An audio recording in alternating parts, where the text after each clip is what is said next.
कुछ लोग बयान करते हैं कि दुनिया में सबसे बड़ा सवाल ये है कि क्या खुदा मौजूद है। लेकिन मेरे मुताबिक सबसे बड़ा सवाल ये है कि क्या आप उस खुदा को जानते हैं जो मौजूद है। क्या मैं उसके बारे में जानता हूँ? क्या मैं उसे ज़ाती तौर पर जानता हूँ? खुदा के कलाम को पढ़ते हुए खुदा के मुतालिक जानना जिंदगी का आला तरीन मुतालिया है। ये हमारे ख्यालात को बुलंदी बख्शता है, हमारे इल्म को बढ़ाता है, उसकी हमागिर मौजूदगी को हम पर जाहिर करता है, हमारे यकीन को मुस्तहकम करता है और हमें कुव्वत अता फरमाता है। ये हमारी जिंदगियों का अजीम तरीन मुतालिया है जो खुदा और उसकी खसूसियात को हम पर जाहिर करता है।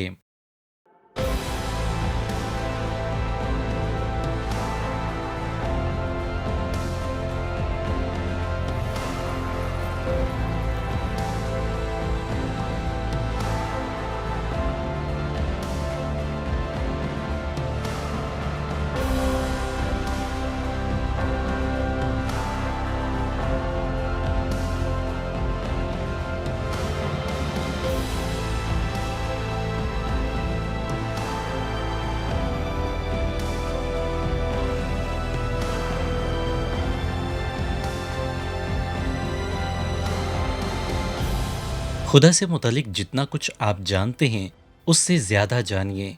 ये आपको खुदा के और ज्यादा करीब ले आएगा।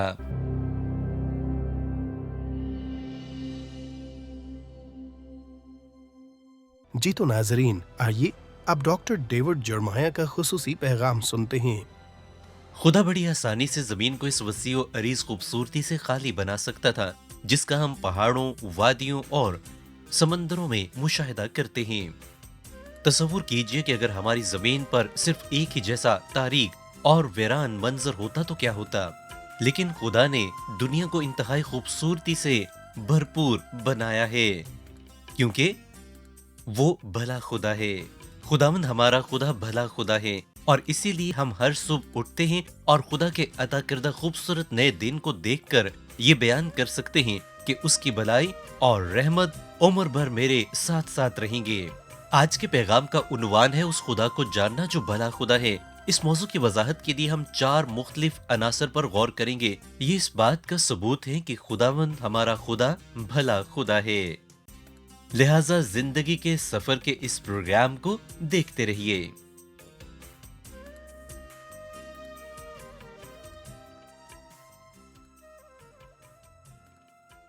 हमारी दुनिया में अच्छे और बुरे में तमीज करना मुश्किल होता जा रहा है। हमारी सकाफती इकदार इतनी तेजी से तब्दील हो रही हैं कि जिन इकदार को कभी कदर की निगाह से देखा जाता था अब वो बेकदरी का शिकार हो गई हैं।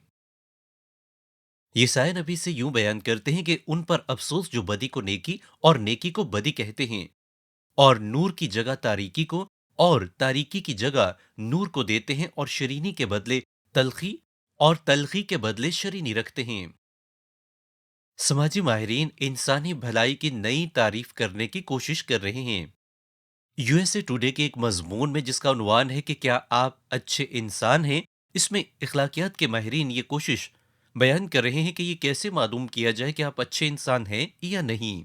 अच्छा इंसान होने का क्या मतलब है? समाजी माहिरीन नफ्सियात और मजहबी रहनुमा कहते हैं कि हम बहुत सारी चीजों का मुशाहिदा करते हैं। हमारा मानना है कि मेहरबान, मुनसिफाना और इंसाफ पसंद होना अच्छा है, धोखा देना, कत्ल करना और चोरी करना बुरा है। शवाहिद बताते हैं कि हम सब इखलाकियात और इंसाफ पसंदी के कुछ फितरी एहसास के साथ पैदा हुए हैं और हमें दूसरों की तकलीफ के लिए हसास बनाया गया है। ये बात बहुत ही ज्यादा हैरान कुन है कि गैर मजहबी लोग भी इस बात की हकीकत को तस्लीम करते हैं कि कायनात में कहीं ना कहीं इखलाकियात का एक मयार मौजूद है। इस दुनिया में अच्छाई और बुराई वाज़ेह हकीकतें हैं। इन बदलती हुई इखलाकी कदरों के बावजूद भी हम पहले से अच्छे और बेहतर लोग बनना चाहते हैं। दर हकीकत पिछले 2 सालों में मारिस्ट पोल जो कि नए साल के कवानीन की तारीफ बयान करते हैं उसमें वो ये लिखते हैं कि अब सबसे बेहतर इंसान बनने में जो सरफहरिस्त चीज है वो वजन कम करना है। यानी एक भला इंसान बनने को उसके वजन कम करने से मंसूब कर दिया गया है। سیکولر مصنفین جس بات کا اظہار کرتے ہیں بھلائی اس سے کہیں بڑھ کر ہے۔ بھلائی خدا کی ایک صفت ہے اور جب تک ہم بھلائی کو خدا کے بھلے ہونے سے منسوب نہیں کرتے ہم اسے سمجھ نہیں سکتے ہیں۔ کیا آپ کو پتا ہے کہ اچھائی کو انگریزی میں گڈ کہتے ہیں؟ اور یہ لفظ کہاں سے اخذ کیا گیا ہے؟ یہ انگریزی میں خدا کے لفظ میں صرف ایک حروف تہجی او کا اضافہ ہے۔ بچوں کو ابتدائی سکھائی جانے والی دعا یہی ہے کہ خداوند ہمارا خدا بھلا خدا ہے جو ہمیں خوراک مہیا کرتا ہے۔ خداوند ہمارا خدا بھلا خدا ہے، جب ہم یہ کہتے ہیں تو اس سے کیا مراد ہے؟ بائبل مقدس خدا کی اچھائی اور اس کے بھلے ہونے کے متعلق بہت کچھ بیان کرتی ہے۔ میں اس پر جتنا چاہوں بول سکتا ہوں کیونکہ یہ بہت وسیع ہے۔ خروج باب 34 آیت 6 بیان کرتی ہے خداوند خداوند خدائے رحیم اور مہربان، قہر کرنے میں دیما اور شفقت اور وفا میں غنی۔ تواریخ کی پہلی کتاب 16ویں باب کی آیت 34 بیان کرتی ہے خداوند کا شکر کرو اس لیے کہ وہ نیک ہے کیونکہ اس کی شفقت ابدی ہے۔ زبور 34 آیت 8 بیان کرتی ہے آزما کر دیکھو کہ خداوند کیسا مہربان ہے، مبارک ہے وہ آدمی جو اس پر توکل کرتا ہے۔ جب بیان کیا جاتا ہے کہ خداوند ہمارا خدا بھلا خدا ہے تو اس سے مراد یہ ہے کہ وہ خدا مہربان اور رحیم خدا ہے۔ بائبل مقدس میں اس موضوع کا جب میں مطالعہ کر رہا تھا تو سب سے اہم بات جو ابھر کر میرے سامنے آئی وہ یہ تھی کہ خدا کی بھلائی سب سے زیادہ اس کی فیاضی میں ظاہر ہوتی ہے۔ حالانکہ خدا کی بھلائی اس کی فیاضی سے بھی کہیں زیادہ بڑھ کر مطلب اور گہرائی رکھتی ہے، لیکن میرے لیے اور آپ کے لیے اس کی فیاضی بہت زیادہ اہم ہے۔ فطرتاً خدا اپنی تمام مخلوقات کے لیے برکتیں اور خوشیاں نازل فرماتا ہے۔ یہاں تک کہ دنیا میں بھی اگر کوئی برا انسان بھی کسی دوسرے انسان کی مدد کرے تو وہ اپنے من میں تسلی اور اطمینان محسوس کرتا ہے۔ یہ احساس کہاں سے آتا ہے؟ ایسا اس لیے ہے کیونکہ خدا نے ہمیں اپنی شبیہ اور اپنی مانند تخلیق کیا ہے اور اسی لیے ہم میں قدرتی طور پر یہ بات موجود ہے۔ متی باب 7 آیت 11 بیان کرتی ہے بس جب کہ تم برے ہو کر اپنے بچوں کو اچھی چیزیں دینا جانتے ہو تو تمہارا باپ جو آسمان پر ہے اپنے مانگنے والوں کو اچھی چیزیں کیوں نہ دے گا۔ لہذا وہ خوشی جو آپ اس وقت محسوس کرتے ہیں جب آپ کسی ضرورت مند کی مدد کرتے ہیں اس سے لاکھوں کروڑوں گنا زیادہ خوشی خدا اپنے دل میں محسوس کرتا ہے۔ اس موضوع کو واضح کرنے کے لیے یعنی خداوند ہمارا خدا بھلا خدا ہے میں چند اہم باتیں آپ کے سامنے بیان کروں گا، جن میں سب سے پہلی یہ ہے کہ خداوند ہمارا خدا بھلا خدا ہے کیونکہ وہ ہمارے لیے مہیا کرتا ہے۔ ہم اپنی زندگیوں میں خداوند کی فیاضی کا تجربہ کرتے ہیں کیونکہ وہ ہماری دیکھ بھال کرتا ہے۔ ڈینیل ڈیفو کا ایک مشہور ناول ہے جس کے متعلق ہم سب جانتے ہیں، اس کا نام ہے روبنسن کروزو۔ یہ کہانی ایک باغی نوجوان سے متعلق ہے جس کا جہاز تباہ ہو جاتا ہے اور وہ واحد جہاز میں سے بچ جاتا ہے اور بالآخر ایک ایسے جزیرے پر پہنچتا ہے جو بالکل ویران ہوتا ہے۔ تیرتے ہوئے جہاز کے ملبے میں سے اسے ایک بائبل ملتی ہے اور جب وہ اس بائبل کو پڑھنا شروع کرتا ہے تو در حقیقت روبنسن یہ جان پاتا ہے کہ خدا بھلا خدا ہے۔ وہ اس حقیقت کو جان پاتا ہے کہ یسوع مسیح واحد اس کے گناہوں کی معافی اور نجات دہندہ ہے اور وہ اس کی ہر ضرورت کو پورا کر سکتا ہے۔ اس جزیرے پر اس نے خداوند یسوع مسیح کو نجات دہندہ کے طور پر قبول کیا۔ وہ جزیرہ اس کے لیے ایک بائبل کالج بن گیا جہاں پر اس نے خدا کو جانا۔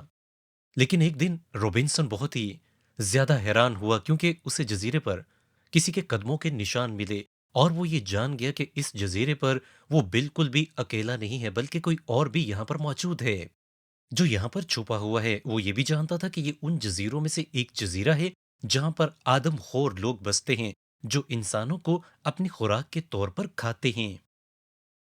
روبنسن پر ڈر اور خوف طاری ہو گیا اور وہ ہمیشہ یہی تصور کرتا رہتا کہ ابھی لوگ اسے پکڑ لیں گے، اس کو ابالیں گے اور پھر اسے کھا جائیں گے۔ اس نے خدا پر جو بھروسہ کرنا سیکھا تھا اور خدا کی بھلائی کو جانا تھا اب وہ سب کا سب ختم ہو چکا تھا۔ جس خدا نے معجزاتی طور پر خوراک مہیا کی وہ اپنی قدرت سے سنبھالتا بھی ہے، وہ اپنا فضل ہم پر انڈھیلتا ہے۔ کہانی میں آگے روبنسن کا اس شخص سے آمنا سامنا ہو جاتا ہے جس کے قدموں کے نشانوں کو وہ دیکھتا ہے۔ وہ اس کے ساتھ انجیل مقدس کا اشتراک کرتا ہے اور یسوع مسیح سے اسے متعارف کرواتا ہے اور اس کا نام جمعہ رکھتا ہے۔ وہ بہت اچھے دوست بن گئے اور روبنسن نے اس بات کو محسوس کیا کہ خدا ہمیشہ اس کے ساتھ تھا اور اسے संभाले हुए था और उसे सब कुछ मुहैया कर रहा है। हम में से आज बहुत सारे ऐसे हैं जो मुख्तलिफ डर और खौफ का शिकार हैं, और इनमें से ज्यादातर डर और खौफ हमारी फिक्रों के हैं जो हमें खुदा पर भरोसा करने से रोकते हैं। हम अक्सर खुदा से शिकवे शिकायतें करते हैं, और बाज मर्तबा तो हम दुआ में भी ये कह जाते हैं कि ए खुदा, क्या तू मेरी तकलीफ को नहीं देख रहा? ज़बूर नवीस इस बात को यूं बयान करते हैं कि अगर मुझे यकीन ना होता कि जिंदों की ज़मीन में खुदावंद के एहसान को देखूंगा तो मुझे गश आ जाता। मैं आपको आज ये बात वाज़ेह कर दूं कि दुनिया में आप जितनी भी ज़्यादा मुश्किलात का शिकार हैं, याद रखें कि खुदावंद हमारा खुदा भला खुदा है जो हमें इन सब से रिहाई बख्शता है। दर हकीकत जब हम यस्सु मसीह में खुदा की मर्ज़ी को जान लेते हैं तो उसके बाद कोई भी ऐसी बात नहीं रहती है जिसकी हमें ज़रूरत होती है, बल्कि वो सब कुछ मुहैया करता है। ज़रा सोचिए, जिसने हमें फेफड़े दिए हैं, उसने हवा को बनाया।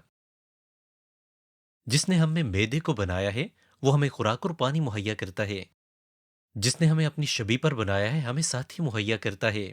जिसने हमारी आंखों को तख्लीक किया है, उसने खूबसूरती के जादुई मनाज़िर भी तख्लीक किए हैं। उसने हमारी रूहों को बनाया है, जो खुदावंद यीशु मसीह के वसीले से हमें आसमान पर जाने का रास्ता दिखाता है। जो कुछ भी हमारी ज़रूरत है, खुदा की भलाई उसका जवाब मुहैया करती है। ज़बूर 33 की आयत 5 बयान करती है, वो सदाकत और इंसाफ को पसंद करता है, ज़मीन खुदावंद की शफ़क़त से मामूर है। पैगाम के शुरू में मैंने ज़बूर 34 की आयत नंबर 8 को आपके सामने बयान किया था, यानी आज़मा कर देखो कि खुदावंद कैसा मेहरबान है, मुबारक है वो आदमी जो उस पर तवक्ल करता है। बाज़ मर्तबा हमें चीज़ों को चखने की ज़रूरत होती है ताकि हम जान पाएं कि ये हमारे भले खुदा की तरफ से है। बाज़ मर्तबा हमें रुक कर चीज़ों पर गौर करने की ज़रूरत है ताकि हम जान पाएं कि खुदावंद भला खुदा है। एक मशहूर कुन खुशबू सूंघ कर हमें ये कहने की ज़रूरत है कि खुदावंद भला खुदा है। उसने हमें 5 हिस्से अता की, और ये पांचों हिस्से हम पर खुदा के भला होने को जाहिर करती हैं। ये हम पर इस बात को जाहिर करती हैं कि खुदा भला खुदा है, वो हमें मुहैया करता है। अगर आप इस बात पर यकीन रखते हैं तो आमीन कहिए। दूसरी बात यह है कि खुदावंद भला खुदा है, वो साबिर है। हम खुदावंद खुदा की भलाई और उसकी अच्छाई उसके सब्र में भी देखते हैं, और बाइबल मुकद्दस में उसके साबिर होने का जो तस्वुर है वो उसकी अच्छाई के साथ मुंसलिक है। ज़बूर 100 की आयत 4 और 5 में बयान है, उसका शुक्र करो और उसके नाम को मुबारक कहो, क्योंकि खुदावंद भला है, उसकी शफकत अब्दी है और उसकी वफादारी पुश्त दर पुश्त रहती है।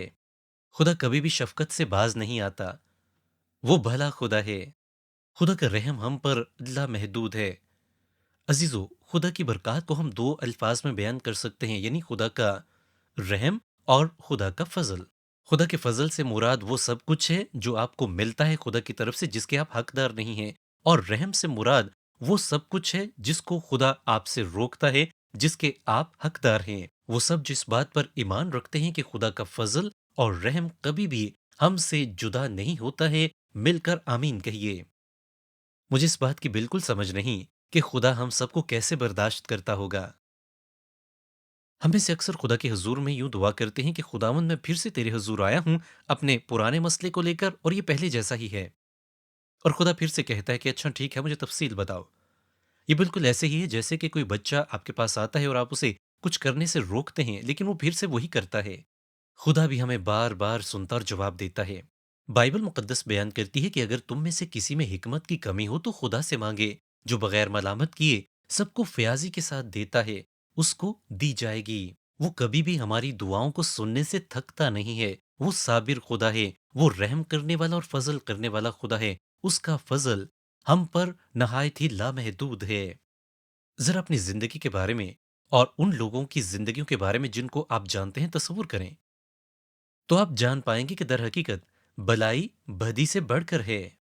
यकीनी तौर पर इस वक्त दुनिया के बहुत सारे ऐसे खित्ते मौजूद हैं जहां पर बेशुमार अजियतें और मुश्किलात और दर्द और तकालीफ हैं, लेकिन क्या आपकी जिंदगी में आप ऐसा महसूस नहीं करते कि भलाई ज्यादा है?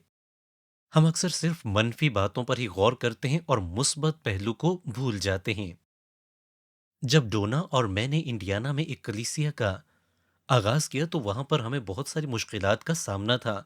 वहां पर एक लड़का था اس نے وہاں پر میری بہت زیادہ مخالفت کی۔ ہم وہاں پر جو بھی کام کرتے، وہ اس کام میں رکاوٹ ڈالنے کی بھرپور کوشش کرتا۔ اس کا قد تقریباً 6 فٹ لمبا تھا اور اس کے بال بالکل سفید تھے، بالکل جیسے میرے ہیں، اور بھیڑ میں بھی میں اسے دیکھ سکتا تھا۔ اور میرے ساتھ کیا ہو رہا تھا کہ جب بھی میں پیغام سنانے کے لیے پلپٹ پر جاتا تو میں ادھر ادھر دیکھتا کہ کہیں وہ یہاں پر موجود تو نہیں ہے۔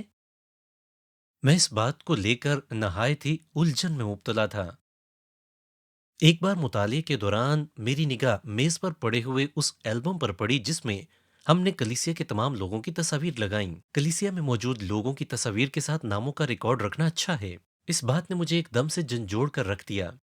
میں خدا کے ان تمام وفادار لوگوں پر اپنی پوری توجہ مرکوز کرنے کے بجائے ایک غلط آدمی کی طرف دھیان لگائے ہوئے ہوں۔ ہم اپنی زندگیوں میں انتخاب کر سکتے ہیں، خدا کی بھلائی کا یا بدی کا۔ خدا کی بھلائی لامحدود ہے، بہت زیادہ ہے، جبکہ بدی اس ایک شخص کی طرح نہایت کم ہے، لیکن خدا کا فضل بہت ہے۔ یا تو ہم خدا کی لامحدود برکتوں کے لیے اس کا شکریہ ادا کریں اور خوشی منائیں، یا پھر اپنی مصیبتوں کا رونا روتے رہیں۔ بائبل مقدس بیان کرتی ہے کہ جیسے باپ اپنے بیٹوں پر ترس کھاتا ہے، ویسے ہی خداوند ان پر جو اس سے ڈرتے ہیں ترس کھاتا ہے، کیونکہ وہ ہماری سرشت سے واقف ہے۔ اسے یاد ہے کہ ہم خاک ہیں۔ کیا آپ جانتے ہیں کہ خدا ان کے ساتھ بھی بھلائی کرتا ہے جو اسے نہیں جانتے؟ وہ ان کے ساتھ بھی بھلا ہے جو اس سے نہیں ڈرتے یا جو خدا کو لان تان کرتے ہیں۔ کئی ایسی برکات ہیں جو کہ خدا کی طرف سے دنیا بھر کے لوگوں پر نازل ہوتی ہیں۔ الہیات کی زبان میں سے عام برکات کہتے ہیں۔ یہ اچھے پر اور برے پر، نیک پر اور بد پر، مسیحی پر اور غیر مسیحی، سب پر نازل ہوتی ہیں۔ خداوند ہمارا خدا بھلا خدا ہے، یہ جاننے کے لیے کسی بھی انسان کو مسیحی ہونا ضروری نہیں ہے۔ وہ اپنے سورج کو نیکوں اور بدوں دونوں پر طلوع کرتا ہے اور راست بازوں اور ناراستوں دونوں پر می برساتا ہے۔ حقیقت یہ ہے کہ مجھ سمیت ہم میں سے کوئی بھی خدا کی بھلائی کا مستحق نہیں ہے، لیکن پھر بھی وہ مجھ پر اور آپ پر فضل کیے ہوئے ہے۔ وہ بھلا خدا ہے اور اس کی بھلائی ہم پر اس کی شفقت میں ظاہر ہوتی ہے۔ کلام خدا میں یہ بات واضح طور پر بیان کی گئی ہے۔ کاش کے لوگ خداوند کی شفقت کی خاطر اور بنی آدم کے لیے اس کے عجائب کی خاطر اس کی ستائش کرتے۔ زبور نویس کی زندگی میں بہت ساری مشکلات تھیں، اور ان تمام تر مشکلات میں گھرے ہونے کے باوجود بھی وہ خدا کے حضور میں بڑی عاجزی اور انکساری کے ساتھ اس بات کو بیان کر رہا ہے کہ کاش کے لوگ خداوند کی شفقت کی خاطر اور بنی آدم کے لیے اس کے عجائب کی خاطر اس کی ستائش کرتے۔ اس زبور میں زبور نویس اسی بات کو بار بار دہراتا ہے۔ اس زبور میں وہ اس کو 4 مرتبہ دہرا رہا ہے۔ آپ دیکھ سکتے ہیں آیت نمبر 8 میں، آیت نمبر 15 میں، 21 میں اور پھر 31 میں۔ زبور 107 کی ان آیات میں وہ یہی بات بار بار بیان کر رہا ہے کہ کاش کہ لوگ خداوند کی شفقت کی خاطر اور بنی آدم کے لیے اس کے عجائب کی خاطر اس کی ستائش کرتے۔ اس سے کوئی فرق نہیں پڑتا ہے کہ آج آپ کس قسم کی زندگی سے دو چار ہیں، آپ کی زندگی میں کتنے زیادہ طوفان، مشکلات اور اذیتیں اور تکلیفیں ہیں۔ جب آپ قادر مطلق خدا کی طرف اپنی نگاہ کرتے ہیں تو آپ اس حقیقت سے واقف ہو جاتے ہیں کہ دراصل وہ بھلا خدا ہے۔ اور پھر ہم زبور نویس کی طرح اپنی مشکلات کو پس پشت ڈال کر یہ کہہ سکتے ہیں کہ کاش کے لوگ خداوند کی شفقت کی خاطر اور بنی آدم کے لیے اس کے عجائب کی خاطر اس کی ستائش کرتے۔ خداوند بھلا خدا ہے، وہ ہمیں مہیا کرتا ہے۔ خداوند بھلا خدا ہے، وہ نہایت صابر ہے، اور خداوند بھلا خدا ہے، وہ ہماری حفاظت کرتا ہے۔ خداوند ہمارا محافظ ہے۔ زبور 34 کی آیت نمبر 7 اور 8 میں یوں بیان ہے کہ خداوند سے ڈرنے والوں کی چاروں طرف اس کا فرشتہ خیمہ زن ہوتا ہے اور ان کو بچاتا ہے۔ آزما کر دیکھو کہ خداوند کیسا مہربان ہے۔ خداوند ہمارا خدا بھلا خدا ہے، اور اگر آپ اس پر یقین نہیں رکھتے ہیں تو اس کی سب سے بڑی وجہ یہ ہے کہ آپ وہ نہیں جانتے ہیں جو آپ نہیں جانتے۔ اگر آپ کو اس کی سمجھ نہیں آ رہی ہے تو ان باتوں کو اور ان لمحات کو یاد کیجئے جب خداوند نے آگے بڑھ کر آپ کی نہایت حفاظت فرمائی اور تمام خطرات سے آپ کو بچائے اور محفوظ رکھا۔ آپ کو بہت ساری ایسی جگہیں یاد آئیں گی جہاں پر خدا نے آپ کو سنبھالا اور خطرات سے بچایا۔ ایسا اس لیے ہے کیونکہ وہ بھلا خداوند ہے، اور پھر خداوند بھلا خدا ہے، وہ ہمارے راستوں میں ہماری رہنمائی کرتا ہے۔ खुदावन की भलाई हमारी जिंदगी में हमारी रहनुमाई करती है। ज़बूर 143 आयत 10 में बयान है, मुझे सिखा कि तेरी मर्जी पर चलूं, इसलिए कि तू मेरा खुदा है। तेरी नेक रूह मुझे रास्ते के मुल्क में ले चले। ज़बूर नवीस यहाँ पर खुदा की भलाई को हमारी जिंदगी में उसकी रहनुमाई के साथ मुंसलिक कर रहा है, और फिर यही बात नए अहदनामा में भी मिलती है। पहाड़ी वाज में खुदावंद यीशु मसीह इसके मुतल्लिक बयान करते हैं। उसके अल्फाज इस बात की बुनियाद हैं, और खुदावंद के अल्फाज हमें उसकी भलाई से आगाही बख्शते हैं। हम खुदा के मुतालिक बहुत सारी गलत फहमियाँ रखते हैं, क्योंकि बाज़ मर्तबा हम अपने ईमान में इस बात को परखते हैं कि हम पर कुछ पाबंदियाँ आयद होती हैं। बहुत सारे लोग ऐसे हैं जो कि अपनी खुद मुख्तारी पर यकीन और भरोसा करते हैं। वो नहीं चाहते हैं कि खुदा उनकी किसी भी तरीके से रहनुमाई करे, बल्कि वो खुदा को अपनी मर्जी पर चलाना चाहते हैं। लेकिन खुदा की मर्जी, उसकी रहनुमाई, उसकी भलाई का हिस्सा है, और वो हम पर अपनी रहनुमाई में अपनी भलाई को जाहिर करता है। सुने मत्ती बाब 7 आयात 13 और 14 में बयान है, तंग दरवाजे से दाखिल हो, क्योंकि वो दरवाज़ा चौड़ा और वो रास्ता कुशादा है जो हलाकत को पहुंचाता है, और उससे दाखिल होने वाले बहुत हैं। क्योंकि वो दरवाज़ा तंग है और वो रास्ता सुकड़ा है जो जिंदगी को पहुंचाता है, और उसके पाने वाले थोड़े हैं। यहाँ पर तीन बातों का जिक्र किया गया है, तंग दरवाज़ा और चौड़ा दरवाजा, फिर कुशादा रास्ता और सुकड़ा रास्ता, और फिर जिंदगी और हलाकत। ये आप पर मुनहसर है कि आप किस रास्ते को और दरवाजे को चुनते हैं। तसव्वुर कीजिए कि आप इंजील मुक़द्दस से नावाकिफ हैं, और आप एक जगह पर खड़े हैं जहां पर आपके सामने एक कुशादा रास्ता है और एक सुकड़ा। तो मुझे बताइए कि आप इनमें से किसका चुनाव करेंगे? ज्यादातर लोग कुशादा रास्ते का ही चुनाव करेंगे, क्योंकि वो महसूस करेंगे कि ये अच्छा है और इस पर पहले से ही बहुत सारे लोग चल रहे हैं, लिहाजा यही रास्ता बिल्कुल दुरुस्त होगा। लेकिन वो लोग जो कि खुदावंद के कलाम से, इंजील मुक़द्दस से वाकिफ हैं, वो इस बात से बखूबी वाकिफ हैं कि वो रास्ता जो कि कुशादा है वो हलाकत को ले जाता है, जबकि सुकड़ा रास्ता और तंग दरवाजा दरअसल हमें अबदी जिंदगी की तरफ लेकर जाता है। और खुदा की मर्जी यही है कि हम इसी रास्ते पर चलें, ताकि हमेशा की जिंदगी हासिल कर सकें। अगर आज आप मसीही हैं, तो खुदावंद का आप पर खास फजल हो चुका है। खुदावंद चाहता है कि आप तंग दरवाजे से दाखिल हों। खुदावंद चाहता है कि आप सुकड़े रास्ते पर चलें, क्योंकि उसे पता है कि इस रास्ते के अंजाम पर क्या है। आज दुनिया में सबसे ज्यादा जरूरत इसी बात की है कि हम इसको समझें। सोचें कि जब आप जिंदगी गुजारते हैं, तो क्या जिंदगी हमें खुद ब खुद ये बात बयान नहीं करती है कि खुदावंद हमारा खुदा भला खुदा है? जबकि कुशादा रास्ता वो रास्ता है जो कि मौजूदा दौर में एक खास किस्म का तर्ज जिंदगी बनता जा रहा है, जिसको ज्यादा से ज्यादा लोग अपनाना चाहते हैं, और इसमें रहते हुए वो दुनिया की और जिंदगी की लज्जतों से महजूज होकर अपना वक्त जाया करना चाहते हैं। ऐसे लोग अपनी मर्जी से जिंदगी को गुजार रहे हैं, वो जो चाहते हैं वही वो करना चाहते हैं, और उसी तरीके से वो रहना चाहते हैं। उनका ये बुनियादी सा असूल है कि खाओ, पियो और मजे उड़ाओ, क्योंकि कल हमने मर जाना है। याद रखें कि तंग रास्ते के आसपास बाड़ लगी होती है। जब ये कुशादा रास्ते पर चलने वाले लोग आपको देखते हैं, अगर आप तंग दरवाजे से दाखिल हैं, तो वो आपको बुलाएंगे और कहेंगे कि आओ हमारे साथ जिंदगी के मजे लूटो। ऐसे लोग जो कि कुशादा रास्ते पर चल रहे हैं, वो सुकड़े रास्ते पर चलने वाले लोगों को देखकर उन्हें अच्छा तसव्वुर नहीं करते हैं। वो सोचते हैं कि ये जिंदगी से दूर हैं, जबकि ऐसा नहीं है। क्योंकि वो लोग जो सुकड़े रास्ते पर चल रहे हैं, जब वो शादी करते हैं तो मियाँ बीवी बाहम मुत्तहिद रहते हैं। अगर वो माँ बाप हैं, तो वो अपने बच्चों की निगहबानी और देखभाल कर रहे हैं, ना कि पैसे कमाने की मशीन बन चुके हैं। अगर वो औलाद हैं, तो अपने माँ बाप की इज्जत करते हैं। सुकड़ा रास्ता तकलीफों से और मुश्किलात से जरूर भरा हुआ है, लेकिन इसके अंजाम में जिंदगी है। 61 साल मशहूर शेफ एंथनी बोर्डेन ने फ्रांस में अपने होटल के कमरे में अपने आप को फांसी लगा ली।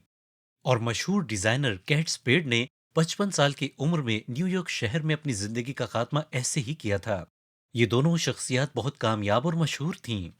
बोर्डेन की मौत के बाद उसकी वालिदा ने कहा कि मुझे नहीं पता कि उसने क्यों अपने आप को खत्म कर लिया, हालांकि वो कामयाब तरीन इंसान था और उसके पास बहुत ज्यादा पैसा था। ان دو خودکشیوں سے متعلق میں ایک اور مضمون کا یہاں پر ذکر کرنا چاہوں گا۔ یہ جاننا کتنا ہی حیران کن ہے کہ ہم ان لوگوں کا اس طریقے سے تجربہ کریں جو لوگوں کے سامنے تو کچھ اور ہوتے ہیں، لیکن اندر ہی اندر سے وہ کچھ اور ہوتے ہیں۔ لوگوں کے سامنے ان کا چہرہ اور اندر سے کوئی اور ہوتا ہے۔ یہ دونوں اموات ایک ہفتے کے اندر اندر واقع ہوئیں، اور اس کے بعد حکومت نے خودکشیوں سے متعلق نئے اعداد و شمار جاری کیے، جن کے مطابق سن 1999 سے لے کر سال 2016 کے درمیان 25% خودکشیوں میں اضافہ ہوا ہے۔ دوسرے لفظوں میں آپ یوں کہہ سکتے ہیں کہ تقریباً 45,000 لوگوں نے اس عرصے کے دوران اپنی جان لے لی۔ یہ اس لیے ہے کیونکہ بہت سارے لوگ اس کشادہ راستے پر رواں دواں ہیں جو ان کے لیے درست ہے، لیکن جب وہ انجام پر پہنچتے ہیں تو وہاں پر انہیں پتہ چلتا ہے کہ یہ تو کچھ بھی نہیں، انہوں نے ایسا نہیں سوچا ہوتا۔ لیکن یاد رکھیں کہ خدا جانتا ہے کہ ہمارے لیے کیا بہتر ہے۔ تنگ دروازے سے داخل ہو کر اور سکڑے راستے پر چل کر ہی ہم مطمئن ہو پاتے ہیں، کیونکہ صرف اور صرف خدا کو جاننے میں ہی ہم خوشی، تسلی اور اطمینان پاتے ہیں۔ اس راستے پر ہمیں بہت ساری مشکلات کا سامنا کرنا پڑتا ہے، لیکن در حقیقت یہ مشکلات ہمیں اور زیادہ مضبوطی بخشتی ہیں خدا کے قریب آنے کے لیے اور ہمارے ایمان کو مضبوط کرنے کے لیے، کیونکہ ہم ان میں خدا کا تجربہ کرتے ہیں کہ وہ ہمارے ساتھ ہے، ہم اس کی بھلائی کا تجربہ کرتے ہیں۔ اس لیے میرے عزیزو، خدا ہمیں یہ واضح کر رہا ہے کہ اس نے جو ہمارے لیے راستہ چنا ہے، دراصل وہ راستہ سکڑا ہے اور وہ دروازہ تنگ ہے، لیکن اس کے اختتام پر وہ ہمیں ہمیشہ کی زندگی عطا کرتا ہے۔ اگر آج آپ اس پیغام کو سن رہے ہیں اور اسے سمجھ نہیں پا رہے ہیں تو ممکن ہے آپ غلط راستے پر ہیں، کیونکہ وہ جو کشادہ راستے پر چل رہے ہیں وہ اس سکڑے راستے کو جان نہیں پاتے ہیں۔ میں آج آپ کو دعوت دیتا ہوں کہ اس سکڑے راستے پر آ جائیے اور تنگ دروازے سے داخل ہوئیے، ابھی بھی آپ کے پاس وقت ہے۔ خدا آپ سے پیار کرتا ہے اور اس نے اپنے اکلوتے بیٹے کو آپ کی خاطر قربان ہونے کے لیے اس زمین پر بھیجا، اور اگر آپ اپنا دل اسے سونپتے ہیں تو وہ آپ کو اس سکڑے راستے پر چلنے کی توفیق عطا فرمائے گا۔ اسی میں اس کی خوشی ہے، کیونکہ وہ بھلا خدا ہے۔ آپ اس پر بھروسہ کر سکتے ہیں۔ پروگرام زندگی کے سفر میں شریک ہونے کے لیے آپ کا بہت بہت شکریہ۔ جتنا زیادہ ہم خدا کے کلام کا مطالعہ کرتے ہیں، اتنا ہی زیادہ یہ جان پاتے ہیں کہ قادر خداوند ہم سے تعلق رکھنا چاہتا ہے۔ اگر آپ اس سے ایک مضبوط رشتہ قائم کرنا چاہتے ہیں تو سب سے پہلا کام اپنے گناہوں پر پشیمان ہونا ہے اور خداوند یسوع مسیح کو اپنا نجات دہندہ قبول کرنا ہے۔ جب آپ ایسا کریں گے تو آپ کو خدا کی طرف سے نجات اور زندگی کا تحفہ ملے گا، اور آپ ایک نئے مخلوق ہو کر ایک نئی زندگی کی شروعات کریں گے۔ اگر آج آپ یہ فیصلہ کر چکے ہیں تو میں چاہوں گا کہ آپ دوسرے مسیحیوں کے سامنے اس کی گواہی دیں۔ آپ یہ گواہی مقامی کلیسیا یا چرچ میں بھی لوگوں کے سامنے پیش کر سکتے ہیں اور اپنے ایمانی سفر کو جاری رکھیں۔ خداوند آپ کو برکت دے، اور جیسا کہ آپ خداوند کے ساتھ چل رہے ہیں، میں زندگی کے سفر کے اگلے پروگرام میں آپ کو دیکھنا چاہوں گا۔